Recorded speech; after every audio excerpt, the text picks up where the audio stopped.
Nous allons passer assez rapidement sur la section suivante, qui est celle de la séparabilité.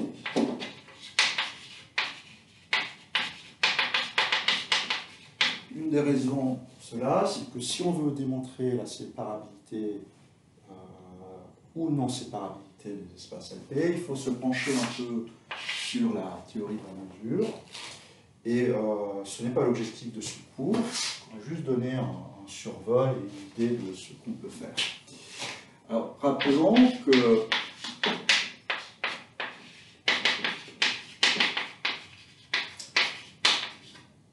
X en banal est séparable s'il existe D qui est à la fois dénombrable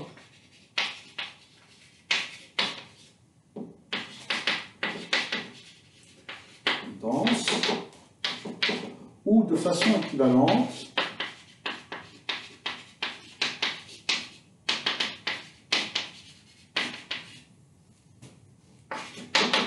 s'il existe, on va l'appeler taux, qui est toujours dénombrable,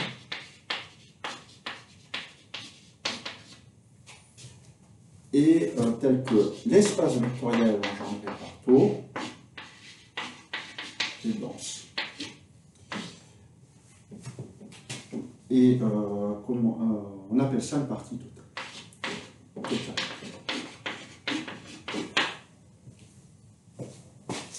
Alors le lien entre les deux est assez évident. Si D est dénombrable dense, a fortiori l'espace vectoriel engendré l'est aussi, puisqu'il contient D. Et dans ce sens-là, c'est un tout petit peu plus subtil, il faut faire attention, mais il suffit de se prendre par exemple les combinaisons linéaires à coefficients rationnels, où pour que la partie réelle et la partie imaginaire sont rationnelles, si X est complexe. Et il est assez facile de voir que petit LP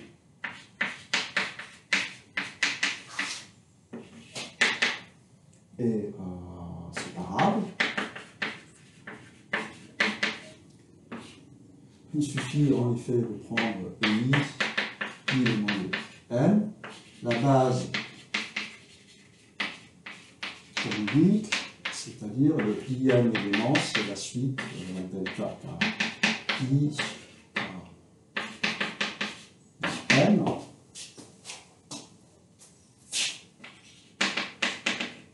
Ça, c'est total. Pourquoi? Parce que dans petit LP, si vous prenez X égale, on va commencer avec X0, X1, dans petit LP, vous prenez epsilon positif, il existe grand N tel que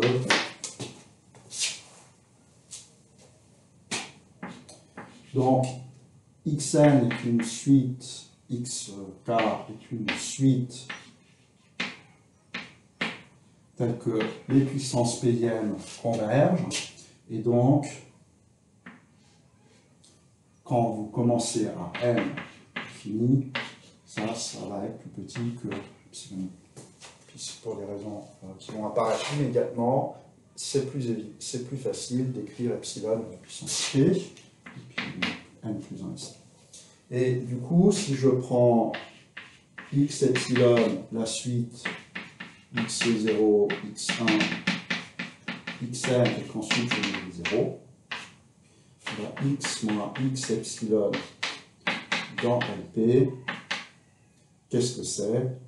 C'est tout simplement la somme de k avec n plus 1 à l'infini de xk à la puissance p, c'est toutes les coordonnées. Ce que j'ai fait, j'ai enlevé à x les n plus une première coordonnée.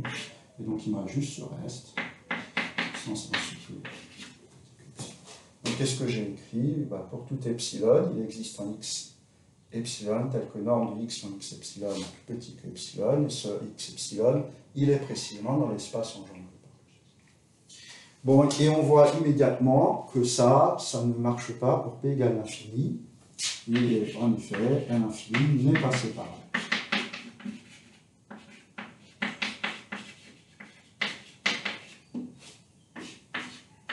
une des raisons pour lesquelles on préfère en général l'espace C0, des suites qui tendent vers 0.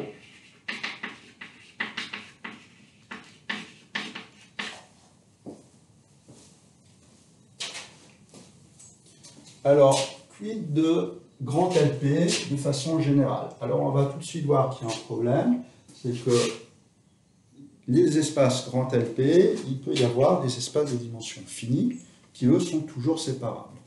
Bon, donc, on va avoir des problèmes qui dépendent à la fois de P, mais aussi de l'espace mesuré.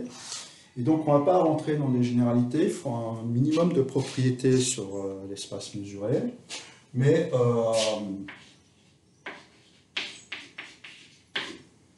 LP de R, et puis a fortiori LP de R à la puissance D,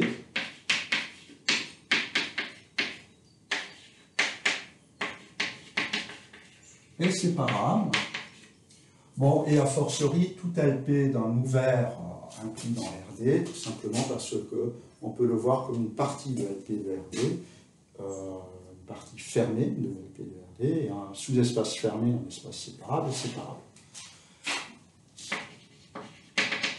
Vous avez noté qu'on a éliminé P égale l'infini, L infini de RD n'est pas séparable. Alors, ce n'est pas essentiel de connaître la démonstration pour ce que nous allons faire, mais il est quand même bon d'avoir une petite idée de comment on peut faire cela, parce que c'est cette idée-là qui va en général, ce genre d'idée, qui va vous donner l'intuition si votre espace est séparable ou pas. Et l'idée, on va la donner que pour P égale 1 et qu'en dimension 1, parce que de toute façon, c'est pareil en dimension plus grande. Et l'idée qu'on a, c'est que les fonctions simples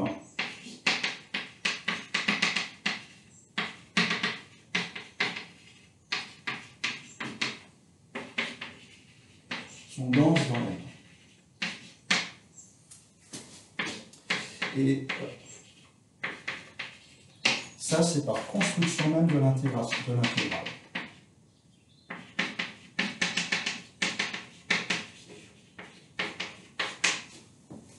C'est ce qu'on fait. On commence par écrire f comme une somme de 4 fonctions f1 moins f2 plus i f3 moins f4 qui sont positives. Et donc déjà, il suffit de savoir approcher les fonctions positives par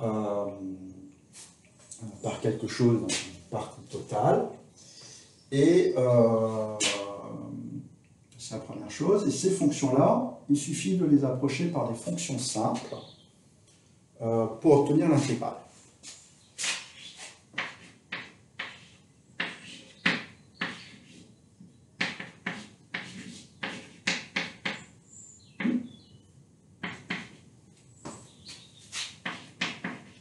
Donc, qu'est-ce qu'on dit? Par construction même de l'intégrale, si f est positif, pour tout epsilon positif, il existe phi epsilon tel que phi epsilon est de la forme somme des lambda j, 1 à j,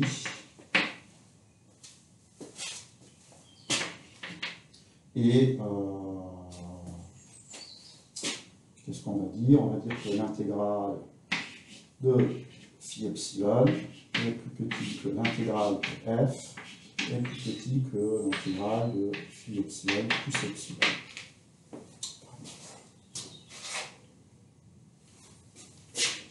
On va prendre le petit que f.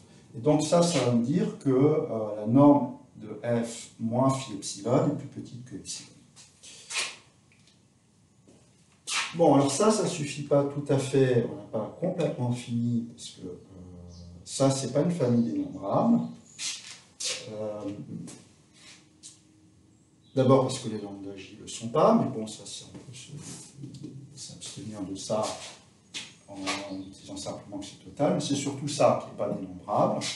Et la deuxième remarque, c'est que là, cette fois-ci, c'est par construction de la mesure de Lebesgue.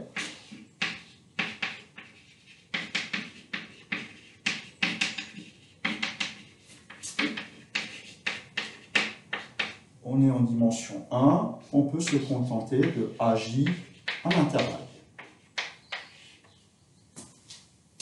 Alors, c'est toujours pas dénombrable. Donc, les lambda J, soit on les prend rationnels, donc la dénombrabilité, le problème de dénombrabilité ne vient pas de là. Pour l'instant, il vient d'ici. Les AJ ne sont toujours pas, ne forment toujours pas une famille dénombrable parce que c'est R2 essentiellement, c'est deux paramètres réels. Et donc, tout ce qu'il suffit de faire, c'est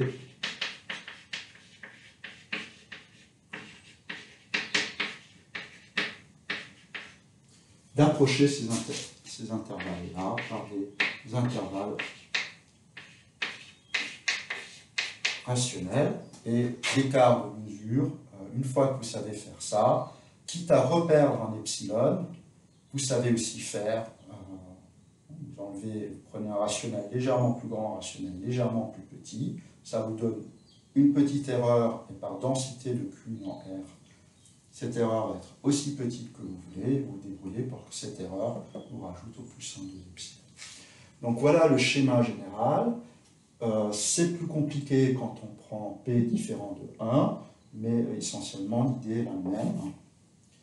Et ben, là encore, ça ne marche pas dans L infini, parce qu'il n'y a rien de tel, on ne parle pas d'intégrale, mais de sup.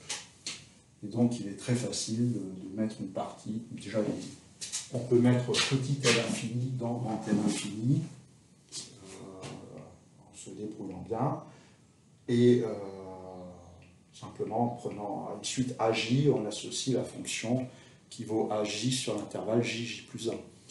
Donc ça met petit L infini dans grand L infini, lui n'est pas séparable, a fortiori lui non plus.